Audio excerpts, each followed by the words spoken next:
মাজারে টাকা দিবেন না, পয়সা দিবেন না, মানত করবেন না। মাজার একটা ব্যবসা। মাজার আজকাল কি, মাজার আর রস সব ব্যবসা। আপনারা এইসব কাজে যাবেন না। আগরবাতি, মোমবাতি, চাদর দেওয়া, মশারি দেওয়া, এগুলো মুসলমানের কাজ না। হিন্দু, খ্রিস্টান, বৌদ্ধ যা করে আমরা কি তা করতে পারি? জোরে বলেন, পারি? কবরে যদি একটু চিন্তা করেন ভাইরা, মাথাটা একটু খাটান, কবরে যদি চাদর দেওয়াই লাগে তাহলে রাসূল করিম সাল্লাল্লাহু আলাইহি ওয়াসাল্লামের কবরের উপরে সোনার সুতা দিয়ে চাদর দেওয়া উচিত ছিল। তুলার সুতা না, সোনার সুতা। আর ওই রকমের দেওয়ার সিস্টেম হলে উম্মতেরা সোনার সুতা না, নিজের বুক নিজে ভাইয়া কলিজা পার করে রাসূলুল্লাহর কবরের উপর দিয়ে দিত। নবীর পরে সম্মান সাহাবায়ে কেরাম। সাহাবায়ে কেরামদের কবরের উপরে চাদর নাই, আগরবাতি নাই, মোমবাতি নাই, গোলাপ পানি নাই, গম্বুজ নাই। মাজার একটা হইছে, সেটারে গম্বুজ বানাইতে হবে। কেন গম্বুজ বানাবে? দরকারটা কি? তওবা করুন, জিন্দেগিতে আর কোনোদিন মাজারে কোনো সাহায্য করবেন না, এক পয়সাও না। টাকা পয়সা দিবেন, টাকা পয়সা দিবেন, এতিমকে দিবেন, ভিক্ষুককে দিবেন, বিধবাকে দিবেন। পরীক্ষা দিতে পারে না, ফি দিতে পারে না, পরীক্ষা দিতে পারছে না, ওরে দেন।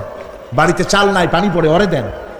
অন্ধ মানুষকে দেন, লুলাকে দেন, এতিমখানায় দেন, মাদ্রাসায় দেন, টিউবওয়েল বানায় দেন যেখানে পানি নেই। এই সব কাজ করেন, সব হবে। সুবহানাল্লাহ করেন। মাজারে, কোন মাজারে, আজকের মাহফিলে যত লোক হাজির হয়েছেন, কোন মাজারে কোন টাকা পয়সা, আগরবাতি, মোমবাতি, চাদর জিন্দেগিতে দেবেন না। কারা দেবেন না? হাত উঁচু করে দেখান। আলহামদুলিল্লাহ। হাত নামা, হাত নামা।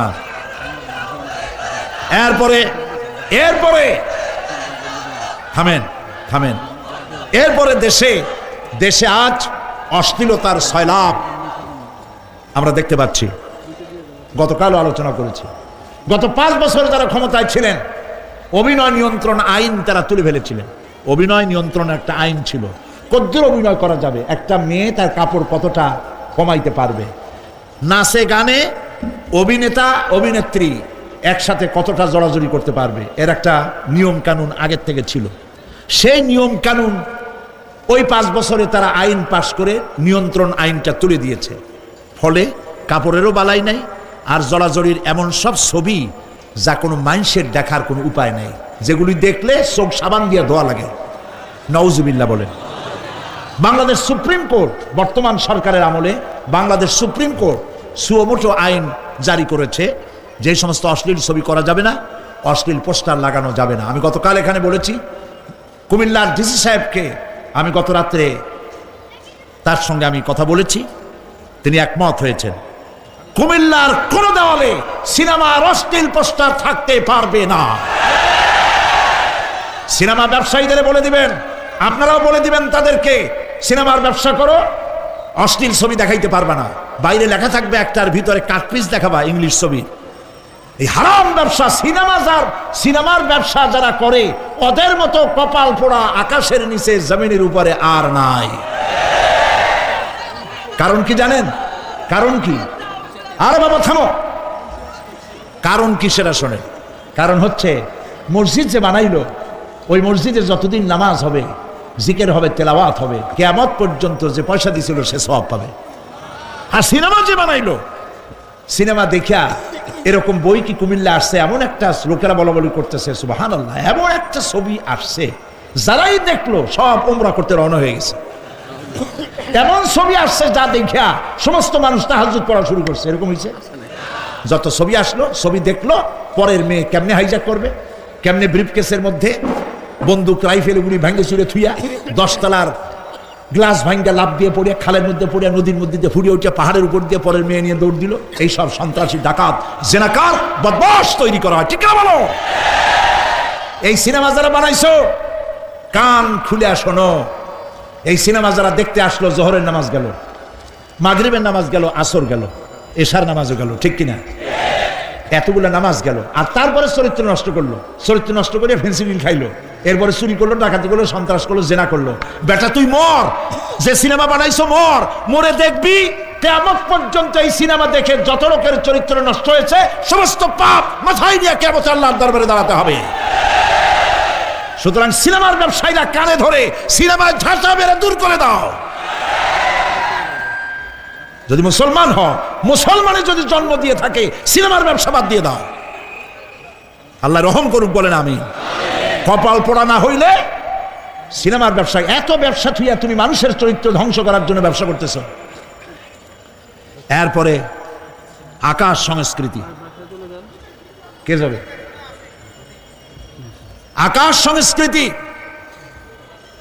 ডিশ এন্টিনার মাধ্যমে সাইবার ক্যাফে এগুলি বানায়া রাস্তার মোড়ে মোড়ে দোকান করে কম্পিউটারের ভেতরে, ক্যাসেটের ভিতরে, ইন্টারনেট ইত্যাদির মধ্য দিয়ে অশ্লীল ছবি প্রদর্শিত হচ্ছে।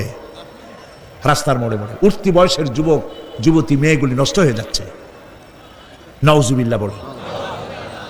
এগুলি জনগণকে ঐক্যবদ্ধ হতে হবে, এগুলির বিরুদ্ধে মোকাবেলা করতে হবে, সরকারকে এগিয়ে আসতে হবে অশ্লীলতা বন্ধ করার জন্য। কারণ আল্লাহ পাক বলেছেন প্রকাশ্য এবং গোপনীয় সব রকমের অশ্লীলতা আল্লাহ পাক হারাম করে দিয়েছেন। অশ্লীল কোনো কাজ করা যাবে না। প্রিয় ভাই সব, আমরা যদি আমাদের আমলকে গঠন করতে পারি, কিয়ামতের দিন নাজাত পাবো। আমল যদি গঠন করতে না পারি, তাহলে কিয়ামতের দিন বাঁচার কোনো উপায় নাই। প্রিয় ভাইয়েরা, এই জন্য আল্লাহ রাব্বুল আলামিন কোরআনে কারীমের মধ্যে বলেছেন, আল্লাযী খালাকাল মাউতা ওয়াল হায়াতা লিয়াবলুয়াকুম আইয়ুকুম আহসানু আমালা। আমি পরীক্ষার জন্য এই জীবন দিয়েছি, তোমাদেরকে পরীক্ষা হবে। এই পরীক্ষা, জীবন আর মৃত্যু দুটো জিনিস দিয়েছি পরীক্ষা করার জন্য। এই পরীক্ষার জন্য তোমরা পাস করতে পারো। পরীক্ষা আসছে, এখন প্রশ্নপত্র সব ফাঁস করে দেওয়া হয়েছে। প্রশ্নগুলি সঠিকভাবে আদায় করুন, প্রশ্নগুলি পড়ুন এবং জীবনটাকে সেইভাবে গড়ুন। নামাজটা সহি করে আদায় করুন। বহু মুসলমান আছে নামাজই পড়ে না, নামাজ পড়তে জানেও না।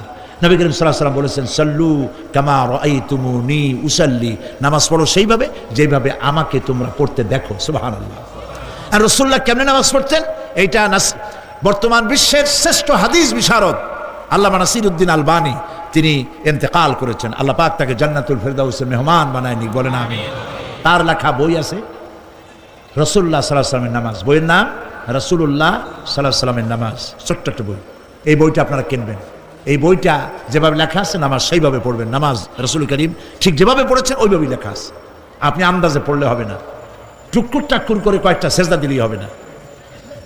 তা দিলে আর কান, একটা সেজদা থেকে আরেকটা সেজদার মাঝখানে সময় দিতে হবে, রুকু থেকে দাঁড়ায় সময় দিতে হবে, ধীরে ধীরে নামাজ পড়তে হবে। অথচ আমরা নামাজ পড়ি সব থেকে ব্যস্ততার সাথে, দ্রুত, রকেট সার্ভিস।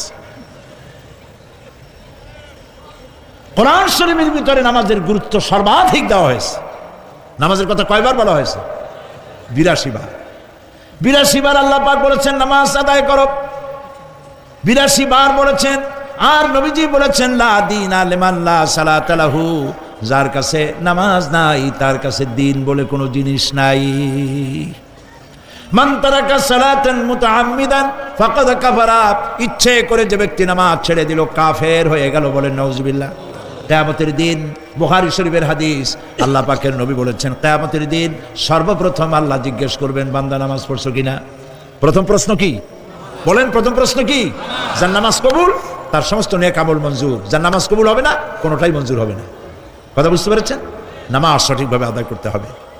নবী করিম সাল্লাল্লাহু আলাইহি সাল্লাম ইন্তেকালের 5 দিন আগে থেকে জ্বর আক্রান্ত হলেন, রোগাক্রান্ত হলেন, জ্বরে আর মাথার যন্ত্রণায় অস্থির হয়ে যেতে লাগলেন, বেহুশ হন আবার হুশ হন। যেদিন তিনি ইন্তেকাল করবেন তার আগের দিনেও তিনি জোহরের নামাজ পড়ার জন্য সাহাবীদের কাঁধের উপরে ভর দিয়ে নামাজ পড়তে গেছেন, পা উঁচু করে নিতে পারেন নাই, পা টেনে টেনে নিয়েছেন। তিনি সেখানে খুতবা দিলেন, বললেন, ও আমার উম্মতেরা, এই পৃথিবীতে আল্লাহ রাব্বুল আলামিন তার এক বান্দাকে পৃথিবীর সব জাগতিক সম্পদ দিতে চেয়েছিলেন, কিন্তু সেই বান্দা সব জাগতিক সম্পদকে উপেক্ষা করে আল্লাহর সঙ্গে দিদার করা বেশি পছন্দ করেছেন। কেউ কিছুই বুঝলো না। হযরত আবু বকর রাদিয়াল্লাহু তাআলা আনহু খুব কাঁদতে লাগলেন। তিনি বুঝতে পেরেছেন যে এই পৃথিবীতে সমস্ত সম্পদ দিতে চেয়েছিলেন আল্লাহ, যাকে তার নাম বিশ্বনবী, তিনি সবগুলি উপেক্ষা করে আল্লাহর সঙ্গে দিদার করা বেশি পছন্দ করেছেন। আমরা অতি তাড়াতাড়ি নবীজি থেকে নবীর এতিম হয়ে যাব। পরের দিন ইশার নামাজের রক্ত হলো, আজান হয়ে গেল। মসজিদে মুসল্লিরা ভরে গেছে, সাহাবায়ে কেরাম সব এসে গেছেন। হুজুরের জন্য বহুক্ষণ অপেক্ষা করার পর হযরতে আবু বকর রাদিয়াল্লাহু তাআলা আনহু তিনি ইমামতির জায়গায় দাঁড়ায় গেছেন। নবীজি বেহুশ অবস্থায় ছিলেন ঘরের মধ্যে। হুশ আসার পর তিনি হযরত আয়েশাকে বললেন, আয়েশা, মসজিদে নববীতে এখন কি হতেছে? তিনি বললেন, নামাজ হচ্ছে।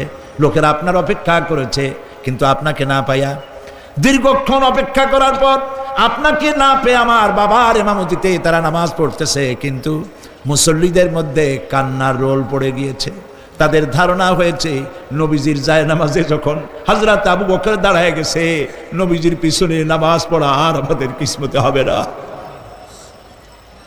নবীজি বলছেন, আয়েশা রে, মসজিদে নববীর দিকের দরজাটা খুলে দাও, আমি নামাজের দৃশ্য দেখতে চাই। দরজা খুলে দেওয়া হলো। নবীজি কোন রকম মাথা উঁচু করে মসজিদে নববীতে নামাজের দৃশ্য নিজে অবলোকন করে আবার শুয়ে পড়লেন। হযরত আয়েশা লক্ষ্য করে দেখেন নবীজির চোখের পানি দিয়ে কোনা দিয়া পানি বেয়ে বেয়ে পড়ছে। হযরত আয়েশা প্রশ্ন করলেন, ইয়া রাসূলুল্লাহ, নামাজের দৃশ্য দেখি কাঁদছেন কেন? হুজুর বলেন, আয়েশা রে, এটা কোনো দুঃখের পানি নয়, আমি কাঁদতেছি এই জন্যে, এই নামাজের জামাত কায়েমের জন্য তায়েফের ময়দানে অনেক রক্ত ঝরেছে, আবার উহুদের ময়দানে দান দান শহীদ হয়েছে, সাহাবায়ে কেরাম জীবন দিয়েছে। আজ আমি দেখতে পেলাম আমার উম্মতেরা জামাতে নামাজ পড়ছে। আমার ধারণা হলো ভবিষ্যতে কিয়ামত পর্যন্ত আমার উম্মতেরা এইভাবে জামাত বন্দী হয়ে নামাজ আদায় করবে। নবীজি আবার বেহুশ হয়ে পড়লেন। মসজিদে নববী থেকে আজ আর কেউ বাড়ি যায় না, সবাই কান্দে। আজ রাত বোধহয় নবীজি কাটাবেন না। মেয়েরা কাঁদতেছে, সাহাবায়ে কেরাম কাঁদতেছেন, আজওয়াজে মুতাহারাত তারা কাঁদতেছেন। নবীজির আবার হুশ হলো, তাকায় দেখেন ঘরের মধ্যে কান্নাকাটি, মসজিদে নববীতে কান্নাকাটি। সব থেকে বেশি কাঁদতেছেন মা ফাতেমা। নবীজি হযরত ফাতেমার কান্না দেখে ইশারা করলেন, কাছে আয়। হযরত ফাতেমা রাসূলের কাছে গেলেন। নবীজি কানে কানে কি যেন বললেন, কান্নাটা বন্ধ হয়ে গেল। হযরত আয়েশা জিজ্ঞেস করলেন, মা, তোমার আব্বা তোমার কানে কি বললো আর কান্না বন্ধ হয়ে গেল? হযরত ফাতেমা বলে, আম্মাজি, আমার আব্বা আমাকে বললেন, মা ফাতিমা, তোমার কান্না আমার বরদাস্ত হয় না, কেঁদো না, আমি মৃত্যুর পরে সকলের আগে তোমার সাথে আমার দেখা হয়ে যাবে। হযরত ফাতেমা বলছেন, আম্মাজি, আমি বুঝতে পেরেছি আমার আব্বার এই কথার অর্থ কি। নবীজির ইন্তেকালের পরে আত্মীয় স্বজনের মধ্যে সবার আগে আমার মৃত্যু হবে, আর আমার পিতার সাথে আমি মিলিত হতে পারবো। রাত যখন শেষ হয়ে এলো, নবীজির হুশ হয়েছে। তাকায় দেখেন হযরত জিবরাইল দাঁড়ানো। হযরত জিবরাইল নবীজির চেহারা মোবারকের দিকে তাকায় বলেন, আসসালামু আলাইকা ইয়া রাসূলুল্লাহ। আল্লাহ আপনাকে সালাম বলেছেন, আর আল্লাহ পাক জানতে চেয়েছেন আপনার মুখে আপনি কেমন আছেন। আল্লাহ জানেন আপনার অবস্থা কি, তারপরেও আপনার মুখে শুনতে চেয়েছেন আপনি কেমন আছেন। নবীজি বলছেন, জিবরাইল, বড় কষ্টে আছি, বড়ই যন্ত্রণা, বড়ই কষ্ট। হযরত জিবরাইল বলছেন, ইয়া রাসূলুল্লাহ, আজকে এক নতুন ফেরেশতা আমি সাথে করে নিয়ে এসেছি। এই ফেরেশতা পৃথিবীর কোন নবী অথবা কোনো মানুষের কাছে যাওয়ার জন্য অনুমতি চায় না। আজ আপনার কাছে অনুমতি ভিক্ষা চায় কাছে আসার জন্য। ওই ফেরেশতার নাম হচ্ছে মালাকুল মউত। হযরত মালাকুল মউত বলেন, ইয়া রাসূলুল্লাহ, এই পৃথিবীতে আদম আলাইহিস সালাম থেকে নিয়ে পর্যন্ত কোন মানুষের জান কবজের জন্য আমার অনুমতি চাওয়া লাগে নাই, আর কোনোদিন লাগবে না। আজ আমি আসার সময় আল্লাহ বলেছেন আপনার জান কবজের জন্য আমি যেন আপনার কাছে অনুমতি ভিক্ষা চাই। নবীজি বলছেন, আমি যদি অনুমতি না দেই তো কি হবে? হযরতে মালাকুল মউত বলছেন, ইয়া রাসূলুল্লাহ, অনুমতি যদি না দেন আমি ফেরত চলে যাব, আমাকে সেভাবেই বলা হয়েছে। হযরতে জিবরাইল বলেন, ইয়া রাসূলুল্লাহ, হে আল্লাহ রাব্বুল আলামিন আপনার দিদারের ইন্তজার করতেছে। নবীজি বলছেন, মালাকুল মউত, তুমি জান কবজের কাজ শুরু করো। মালাকুল মউত যখন কাছে এসেছে, রাসূল জিজ্ঞেস করলেন, আয়েশা, ঘরে যে কয়েক টুকরা স্বর্ণ ছিল সেগুলোর কি অবস্থা?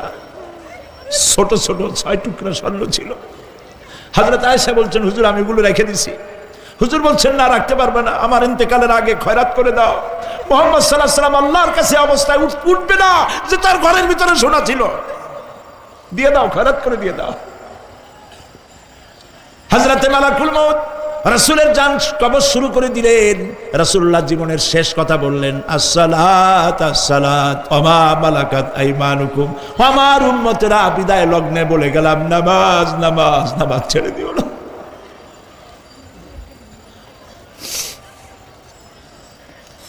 প্রিয় ভাইরা, নবী করিম সাল্লাল্লাহু আলাইহি ওয়াসাল্লাম জীবনের শেষ কথা বলে গেছেন নামাজ। সেই নামাজে আমাদের যত সব অবহেলা, স্ত্রীকে নামাজ পড়ান, বউকে নামাজ পড়ান, ছেলে মেয়েকে নামাজ পড়ান। দোকানদার ভাইরা যখন আজান হয়ে যাবে দোকান বন্ধ করে দেন, আপনি আপনার কর্মচারীরা নামাজ পড়তে যান। যতটুকু সময় নামাজ পড়তে গেছে এই সময় বিক্রি করলে যা লাভ হইতো, এরপরে বিক্রি করলে আল্লাহ 10 গুণ বেশি বরকত দিতে পারেন। পারেন কিনা? পারেন কিনা? পারেন। আল্লাহরে বিশ্বাস করেন, আল্লাহ আপনারে বরকত দিবে। আপনার কর্মচারী, দোকানদারে, বাড়ি ঘরে স্ত্রী পুত্র পরিজন যারা আছে সবাইকে নামাজি বানান, নামাজি বানাবার জন্য চেষ্টা করেন।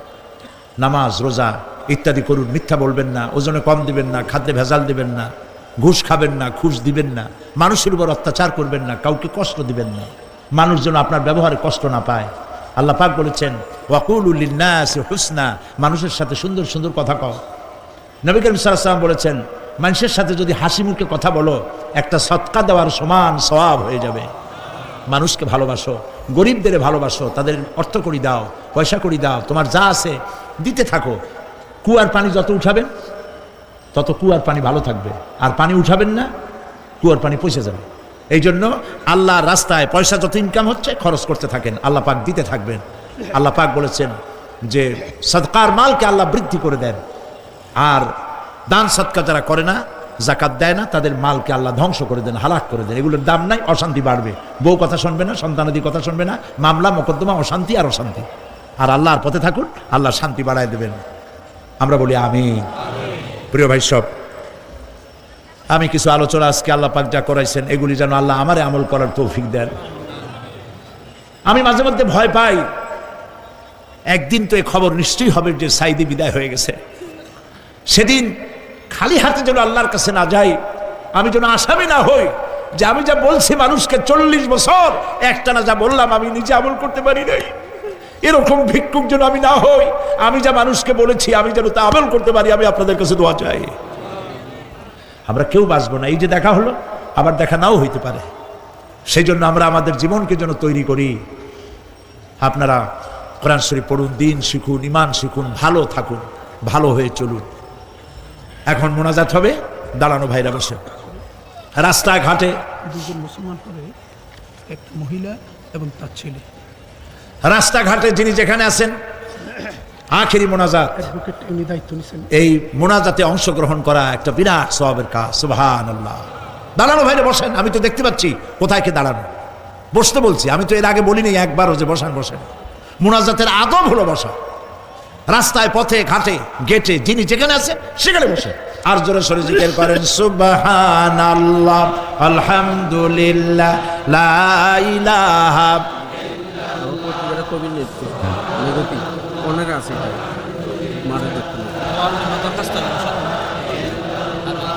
সুবহানাল্লাহ,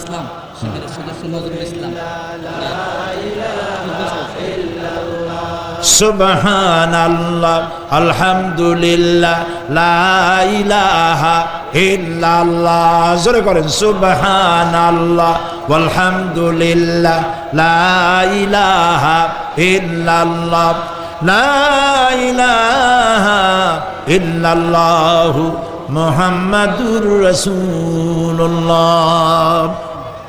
দুইজন অমুসলিম হিন্দু মুসলমান হওয়ার জন্য এসেছেন, মা এবং ছেলে। মা এবং ছেলে, মা আছেন মহিলা প্যান্ডেলে, পাশেই এই পেছনে মহিলা প্যান্ডেলে মা আছেন। তার পূর্ব নাম হলো হাসিরানী শীল, রামনগর বাড়ি, জাঙ্গালিয়া, কুমিল্লা। বর্তমান নাম পছন্দ করেছে ফাতেমা বেগম। আর তার ছেলে নাম হলো সুমন চন্দ্র শীল। কই সুমন চন্দ্র শীল, বর্তমান নাম পছন্দ করেছে মোহাম্মদ ওমর ফারুক। মাশাআল্লাহ। এর এফিডেভিট সরকারি নিয়ম অনুযায়ী অ্যাডভোকেট নাজির আহমদ হুসাইনি আগামীকাল তাদের এফিডেভিটের ব্যবস্থা করে দেবেন। আলহামদুলিল্লাহ বলে এখন তারা মুসলমান হবে।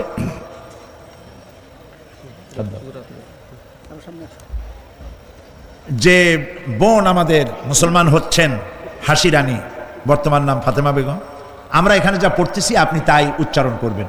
তুমি জোরে জোরে বলবা, আপনারা সবাই বলেন লা ইলাহা লা ইলাহা ইল্লাল্লাহু ইল্লাল্লাহু মুহাম্মাদুর রাসূলুল্লাহ। মুহাম্মাদুর রাসূলুল্লাহ। আল্লাহ ছাড়া আল্লাহ ছাড়া কোনো ইলাহা নাই, কোনো ইলাহা নাই, মাবুদ নাই, মাবুদ নাই, মুহাম্মদ মুহাম্মদ সাল্লাল্লাহু সাল্লাল্লাহু আলাইহি ওয়াসাল্লাম আলাইহি সাল্লাম আল্লাহর আল্লাহ প্রেরিত প্রেরিত রাসূল। রাসূল। আশহাদু আন আশহাদু আন লা ইলাহা লা ইলাহা ইল্লাল্লাহু লা ইলাহা ওয়াহদাহু আহাদু লা শারীকা লা শারীকা লাহু লাহু ওয়া আশহাদু আন্না ওয়া আশহাদু আন্না মুহাম্মাদান মুহাম্মাদান আবদুহু আবদুহু ওয়া রাসূলুহু। ওয়া রাসূলুহু। আমি সাক্ষ্য দিচ্ছি আমি সাক্ষ্য দিচ্ছি আল্লাহ ছাড়া আল্লাহ ছাড়া কোনো ইলাহা নাই, কোনো ইলাহা নাই, কোনো মাবুদ নাই, কোনো মাবুদ কোনো নাই, উপাস্য নাই। কোনো উপাস্য নাই। তিনি এক, তিনি এক, তিনি একক, তিনি একক, তার কোনো তার কোনো অংশীদার নাই। অংশীদার নাই। আমি আরো সাক্ষ্য দিচ্ছি আমি আরো সাক্ষ্য দিচ্ছি মুহাম্মদ মুহাম্মদ সাল্লাল্লাহু সাল্লাল্লাহু আলাইহি ওয়াসাল্লাম আলাইহি সাল্লাম আল্লাহর আল্লাহ প্রেরিত প্রেরিত রাসূল রাসূল এবং এবং তারই তারই বান্দা। বান্দা। সবাইকে সালাম দাও, আসসালামু আলাইকুম। আসসালামু আলাইকুম। আপনারা সালামের জবাব দেন।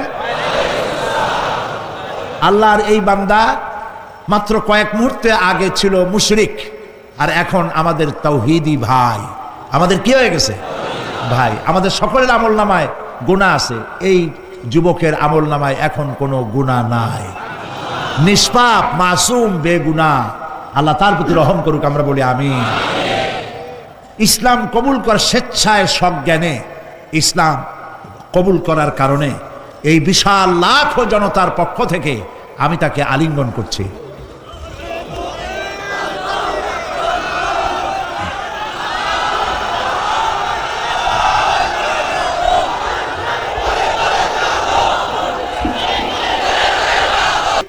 পত্রিকা তো আজকাল জানেন, পত্রিকাগুলি প্রায় ইসলামের বিরুদ্ধে লেখে, কথা ঠিক কিনা? সেই ক্ষেত্রে কুমিল্লা একটা পত্রিকা বের করেছে, সাপ্তাহিক মেঘতি, মেঘনা, গোমতী, তিতাস, তিনটা নদীর কূলে যারা বাস করে তাদের কথাই এ পত্রিকা বলবে, বৃহত্তর জনগোষ্ঠীর ইমান, আকিদা ও সংস্কৃতির উপরে ভিত্তি করে। সেজন্য আপনারা এই পত্রিকাটি সংগ্রহ করার চেষ্টা করবেন। আর বলেছিলাম যে প্রত্যেকটি মুসলমান, রাসূলুল্লাহ বলেছেন যে এমন দুইটা রাত যাবে না যে তার মাথার তলে ওসিয়তনামা থাকবে না। ওসিয়তনামা কারে বলে আমরা জানি না, ওসিয়ত তো বুঝি কিনা, কিন্তু লেখে কেমনে জানি না। সেই জন্য হযরত খুররাম মুরাদ রহমতুল্লাহ আলাইহে তার মৃত্যুর সময় তিনি উপমহাদেশের একজন অন্যতম শ্রেষ্ঠ ইসলামী চিন্তাবিদ, মৃত্যুর আগে ওসিয়তনামা লিখে গেছেন। খুররাম মুরাদের শেষ ওসিয়ত, এটা আমি সম্পাদনা করে দিয়েছি, খুব কম পয়সা দাম। এটি আপনারা নিলে ওসিয়ত কেমনে লিখতে হয় সেটা বুঝতে পারবেন, ছেলে মেয়েকে দিনের উপরে রাখার জন্য করতে পারবেন। ওমর রাদিয়াল্লাহু তাআলা আনহুর কথা আমি বলছিলাম আপনাদেরকে, তার জীবনী সম্পর্কে অনেকের জানা নাই। সেই জন্য শহীদে মেহরাব হযরত ওমর ইবনুল খাত্তাব রাদিয়াল্লাহু তাআলা আনহু, তার জীবনের কাহিনীগুলি জানতে পারলে আমরা আমাদের এবং আমাদের সমাজকে গড়তে পারবো, এটিও পাওয়া যাবে। তারপরে বই মানুষের ক্ষতি করে না, মানুষকে ঠকায় না। ঠকায় নভেল, নাটক, উপন্যাস, গল্প, দাদুর বই, এইসব পড়লে মানুষ ঠকে, কিন্তু কোরআন হাদিসের বই পড়লে মানুষ ঠকে না। কোরআন শরীফ, এই যে কোরআনের তাফসীর করলাম, কোরআন আপনার বাড়িতে আরবি কোরআন আছে কিন্তু তরজমা নাই। আল কোরআন একাডেমি লন্ডনের পক্ষ থেকে কোরআন শরীফের বিশাল বাংলা অনুবাদ বেরিয়েছে, সহজ সরল বাংলা অনুবাদ কোরআন শরীফ, হাফেজ মনিরুদ্দিন আহমদ সাহেবের। এর হাদিয়া 700-750 পৃষ্ঠার অফসেটে ছাপা, মাত্র 100 টাকা দিয়ে। বাংলাদেশের কোনো প্রকাশক এই পয়সা দিতে পারবে না, তিনি লাভের দিকে তাকান নেই, আল্লাহর রাস্তে। তো এটা আপনারা নিতে পারবেন। আর তাফসীর বোঝার জন্য তাফহিমুল কোরআনের কোনো জুড়ি নেই, আলহামদুলিল্লাহ বলেন। কি তাফসীর নাম বলেন? তাফহিমুল কোরআন আপনারা কিনবেন। ফি জিলালিল কোরআন, সৈয়দ কুতুব শহীদ রহমতুল্লাহ আলাইহি, তার তাফসীর আপনারা নেবেন, এখানে পাওয়া যাবে। ঢাকা থেকে বইগুলি আসছে, আপনারা নিয়ে যাবেন। আল্লাহ নেওয়ার তৌফিক দিন, জোরে বলেন আমিন। সবশেষে আমার 40 বছর কোরআনে কারিমের, আমাকে লোকেরা মুফাসসিরে কোরআন বলে, কিন্তু আমি নিজেকে মুফাসসিরে কোরআন বলে মনে করি না। আমি মনে করি আমি কোরআনের একজন ছাত্র, তাফসিরের ছাত্র। তাফসিরের একজন ছাত্র হিসেবে 40 বছর একটানা দেশে আর বিদেশে কোরআনের কিছু খেদমতের তৌফিক আল্লাহ দিয়েছিলেন। সেই কথাগুলি ক্যাসেটবদ্ধ আকারে সারা পৃথিবীতে ছড়িয়ে পড়েছে। পৃথিবীর এমন কোনো জায়গা নাই যেখানে বাংলাদেশি মুসলমান আছে আর তারে গোলামের ক্যাসেট পৌঁছায় নাই, এমন কোনো জায়গা নাই। সব জায়গায় আল্লাহ পৌঁছায় দিয়েছে। কিন্তু একদিন তো এমন হবে যে ক্যাসেট থাকবে না, আর সাইদিও থাকবে না, লেখাগুলা থাকে। সেই জন্য আমার বন্ধু মহল আমাকে খুব চাপ সৃষ্টি করলো লেখার জন্য। তাফসির লেখা হয়েছে, তাফসির এখন কিতাব আকারে বেরিয়ে গেছে। তাফসিরে তারা নাম রেখেছে তাফসিরে সাইদি। সূরা ফাতিহা গতকাল বলেছি, চট্টগ্রামে তাফসির করেছিলাম 5 দিন। সূরা ফাতিহার উপরে 46 জন হিন্দু খ্রিস্টান মুসলমান হয়েছে। সূরা নাবা করলাম এবার, 31 জন হয়েছে। চট্টগ্রামে 5 শতাধিক খ্রিস্টান, হিন্দু, বৌদ্ধ গত 24 বছরে ইসলাম কবুল করেছে, আলহামদুলিল্লাহ।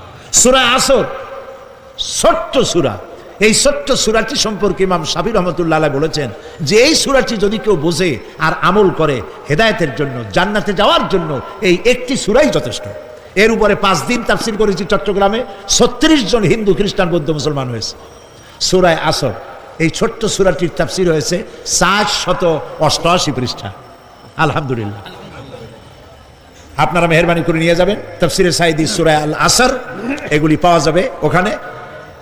এই বিশাল কিতাবের হাদিয়া তারা রেখেছে মাত্র 200 টাকা। আপনারা যারা পারেন নিয়ে যেতে চেষ্টা করবেন। আমি চাই আপনাদের ঘরে ঘরে তাফসির থাকুক, যাতে করে আপনি বুঝতেও পারবেন আর আমাকে দোয়াও করতে পারবেন। আমি আমার পক্ষ থেকে, আমি নিজের ভাইয়ের মতো মনে করি, আজকের সভাপতি কুমিল্লার সকল মানুষের কাছে সম্মানের পাত্র আলহাজ এম.এ. চৌধুরী সাহেবকে আমি সূরা তাফসিরে সাইদি, সূরা আল আসর আমি হাদিয়া দিচ্ছি।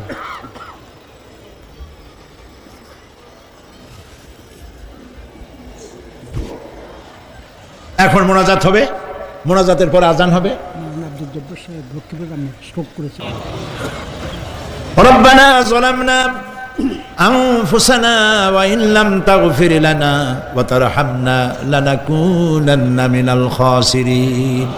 সবাই পড়েন আমার সাথে, ربنا ظلمنا أنفسنا وإن لم تغفر لنا وترحمنا لنكونن من الخاسرين। হায় আল্লাহ তাআলা, তোমার আরশে আজিম থেকে তাকায় দেখো কুমিল্লার ঈদগাহ ময়দানে, বিশাল ময়দান, রাস্তাঘাট, মানুষ উপচে পড়েছে, লাখো জনতা। আমরা গুনার বোঝা নিয়ে তোমার দরবারে হাত তুলেছি। রব্বুল আলামিন, আমাদের গুনার দিকে তাকায়ও না, আমাদের চোখের দিকে আর মুখের কাকুতি বিনতির দিকে তাকায়া আমাদের জিন্দেগির গুনাহ মাফ করে দাও। রব্বুল আলামিন, সারা জীবন নাফরমানি করেছি, শিরক বিদআত সহ এমন কোনো গুনাহ নাই যা কম বেশি আমরা করি নাই। আল্লাহ তাআলা দয়া করে আমাদের জীবনের গুনাহ মাফ করে দাও। আয় আল্লাহ তাআলা, আমাদের মধ্য থেকে যাদের আব্বাজান দুনিয়া থেকে বিদায় হয়ে গেছে, আমাদেরকে কত কষ্ট করে তারা মানুষ করেছিলেন, আজকে তারা দুনিয়ায় নাই। আল্লাহ তাআলা, বিদেশে যদি আত্মীয় স্বজন চলে যায় মাসে মাসে অথবা প্রতিদিন টেলিফোনে খবরও পাওয়া যায়, আমাদের মা বাপ দুনিয়া থেকে বিদায় হয়ে গেছে বছরের পর বছর, যুগের পরে যুগ, কি অবস্থায় আছে কোনো খবর জানি না। রব্বুল আলামিন, আমাদের গর্ভধারিণী জনম দুঃখিনী মা নিজে না খেয়ে আমাদেরকে খাওয়াইছেন, গর্ভে রেখে কষ্ট করেছেন, ডেলিভারি করতে কষ্ট করেছেন, 2.5 বছর বুকের দুধ খাওয়াইয়া মানুষ করেছেন। আমাদের মা বাপ যাদের দুনিয়া থেকে বিদায় হয়ে গেল, আল্লাহ কবরটাকে জান্নাতের টুকরা বানায়া দাও। রব্বির হামহুমা কামা রব্বায়ানি সগীরা। সবাই পড়েন, রব্বির হামহুমা কামা রব্বায়ানি সগীরা। আয় আল্লাহ তাআলা, সারা পৃথিবীতে আজ মুসলমানদের বড়ই দুর্দিন, মুসলমানদের পক্ষে কথা বলার লোক আজ আর নাই। আল্লাহ তাআলা, কাশ্মীরের মুসলমানেরা কষ্ট পেতেছে, তাদেরকে পাখির মতো গুলি করে হত্যা করা হচ্ছে, প্যালেস্টাইনি মুসলমানদেরকে অভিশপ্ত ইহুদিরা মারতেছে। এই আল্লাহ তাআলা বাগদাদে যে ইরাকে অনেক নবীর মাজার আছে, মাহবুবে সুবহানি, কুতুবে রব্বানি, শেখ মহিউদ্দিন আব্দুল কাদের জিলানী রহমতুল্লাহ আলাইহি যে মাটিতে শুয়ে আছেন, মুসলমানের দেশ। আয় আল্লাহ তাআলা, কাফেরেরা সব ঐক্যবদ্ধ হয়েছে, মুসলমান দেশগুলি শেষ করে দেবে। আল্লাহ তোমার কাছে সাহায্য চাই। চেচনিয়া, বসনিয়া, প্যালেস্টাইন, কাশ্মীর সহ দুনিয়ায় যত জায়গায় মুসলমানেরা বিপদে আছে, আল্লাহ তুমি নিজে সাহায্য করো রব্বুল আলামিন। আমরা মুসলমান, আমরা গুনাহ করেছি, সাহায্য চাবার মতো যোগ্যতা হারায় ফেলেছি। আল্লাহ আমরা স্বীকার করি আমরা গুনাহগার। আয় আল্লাহ, আমরা হাজারবার স্বীকার করি, নত শিরে স্বীকার করি আমরা গুনাহগার। কিন্তু একটা ভালো পরিচয় আমাদের আছে, সেই পরিচয়টা হলো আমরা তোমার হাবিবের উম্মত। আয় আল্লাহ তাআলা, তোমার হাবিবের সাদকায় আল্লাহ তুমি দুনিয়ার মুসলমানদের দিকে রহমতের নজরে তাকাও। আল্লাহ আমাদের জীবনের গুনাহ মাফ করে দাও। আল্লাহ মুসলমানদেরকে তুমি সাহায্য করো রব্বুল আলামিন। কিয়ামতের দিন যেদিন পায়ের নিচে হবে তামার মতো মাটি, গুনাহগারের মাথার চান্দি ফেটে গিয়ে মগজগুলো গলে গলে পড়বে, জিহ্বাটা নাভিস্থল পর্যন্ত ঝুলে পড়বে, ময়দানে সারা পড়বে পানি পানি বলে। আল্লাহ ওই দিনে তোমার হাবিবের হাতের কাউসারের পেয়ালা আমাদের নসিব করে দিও। তোমার হাবিব বলেছেন 3000 বছর ধরে তুমি জাহান্নামের আগুনকে উত্তপ্ত করেছো, রক্ত মাংসের শরীর নিয়ে আমরা আগুনে জ্বলতে পারবো না। আল্লাহ জাহান্নামের আগুন আমাদের জন্য হারাম বানায়া দাও। আল্লাহুম্মা আজিরনা মিনান নার। সবাই পড়েন আল্লাহুম্মা আজিরনা মিনান নার, আল্লাহুম্মা আজিরনা মিনান নার। আয় আল্লাহ তাআলা, আমাদের আকীদা, আমাদের বিশ্বাস হলো এই, আমরা এখন কোথায় বসা তুমি দেখতে পাচ্ছ, আমরা কি বলতেছি তুমি নিশ্চয়ই শুনতে পাচ্ছ।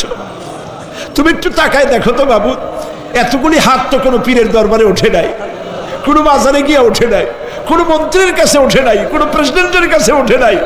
রাজা ধীরাজ, সম্রাটের সম্রাট, বিশাল আকাশের মালিকের কাছে হাত তুলেছি, মালিক খালি হাতে ফেরত দিও না, মালিক খালি হাতে ফেরত দিও না।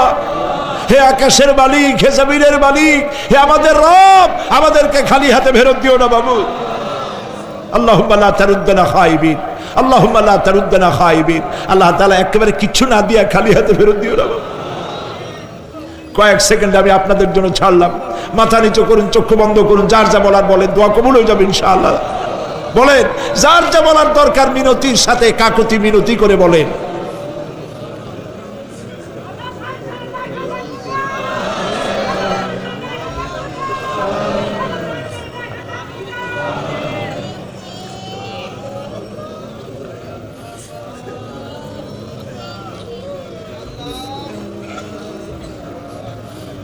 আল্লাহ তাআলা, তোমার বান্দারা তুমি তাকায় দেখো, আসামির মতো বসছে, কি চাইতেছে তুমি শুনতে পাচ্ছ।